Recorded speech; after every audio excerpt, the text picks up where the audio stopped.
দেখো এখানে একটা টাওয়ার দেখতে পাচ্ছ, এই টাওয়ারটার মধ্যে এই গ্লাসগুলোকে হ্যাঁ তুলতে হবে, নামাতে হবে, যাতে টাওয়ারটা না পড়ে যায়। টাওয়ারটা যদি পড়ে যায় তাহলে তুমি ফেল। ওকে, যদি তুমি আমরা টাইমিং চেক করবো যে কত কম সময়ের মধ্যে এটাকে নামিয়ে ফেলতে পারে। যে কম সময়ের মধ্যে নামাবে সে বুঝতে পারছো? তো প্রথমে কী করবো, ওকে, তো আমরা টাইমারটা চালাই। তো লেট স্টার্ট, 1 2 3 স্টার্ট। আবার পড়ে গেলে কি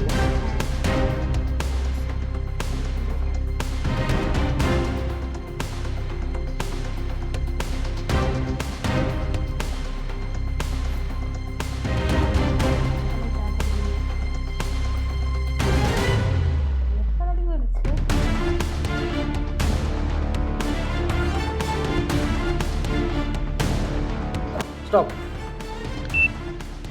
30 সেকেন্ড। হ্যাঁ 30 সেকেন্ডের মধ্যে আমি টাওয়ারটাকে নামিয়ে দিয়েছি।